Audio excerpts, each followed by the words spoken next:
Sarah from Fluffy Kitty Vintage. This is going to be a multi-video packaging series. I've had many requests asking how I pack items for shipping and what I use for packing materials, so I'm going to break these down into multiple videos for you. This video is on protective materials. Don't forget to subscribe and hit that bell notification to know when our next video will be out. So when we talk about wrapping delicate items, we need to talk about bubble wrap and foam. And so I'm just going to move this down a little bit. These are the foam and bubble wrap types that I tend to use. So there is a thinner foam that Walmart sells for like in between plates and storage. I tend to use this more for storing my breakable items than I do for shipping, just because it's thinner, although I will sometimes use it when I'm shipping necklaces and I don't have a box for that necklace. I'll make sure that the necklace is all the way stretched out so it doesn't get tangled, and then I'll just fold up the necklace as needed. It's thinner, you can see my hand through it.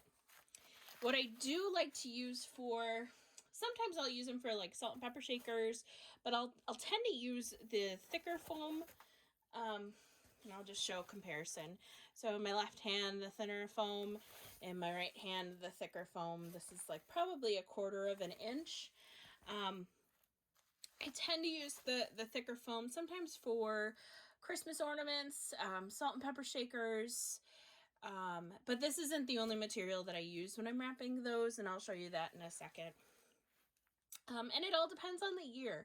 If it's a busy year or a busy time of the season when a lot of packages are going out, I will tend to put more buffer, more padding into my packages so that if they do get thrown across an alleyway or, you know, dropped out of a truck and then run over or whatever, they'll survive that issue that they go on.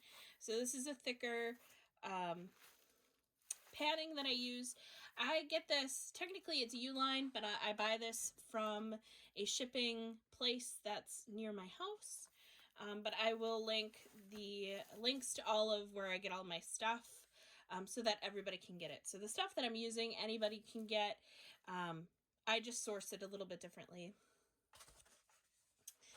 And then I tried to use, so I was looking at somebody's post, I think it was on Facebook, and they said, oh no, maybe it was, yeah, I think it was Facebook. They said that they use this bubble wrap from Amazon, and so I clicked on the link and I was like, oh cool, like this seems to be cheaper than what I usually buy.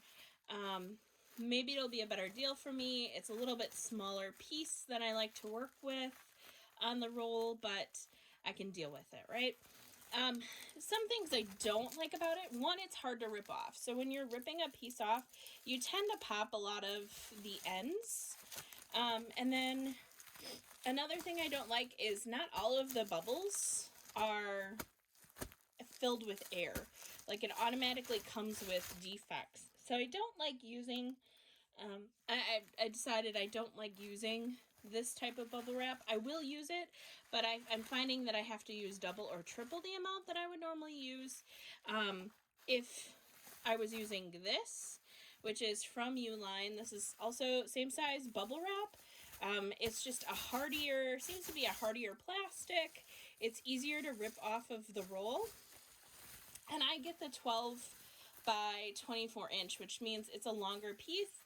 I'm able to wrap up a salt and pepper shaker, or a salt shaker, I should say, in one piece, depending upon size, of course. And then I'm not ripping off multiple pieces and trying to make things fit. And then finally, my last piece of packing material that I'm going to talk about. I think we all know what packing peanuts are. I'm not going to talk about those, but is my big bubble. So as you can see, and I'm going to try to move the camera down and maybe zoom in a little bit. But this bubble is like bigger than my finger. Okay, it's those big ones that we used to like to pop as a kid.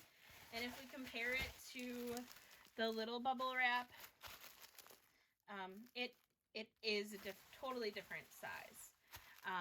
So it's much bigger. It's got more air in it, but it does have more space in between. So you have to keep that in mind when you are wrapping items. You don't want to wrap something and then a delicate piece of the item slips through in between the bubbles, and now you have a contact point that could be broken.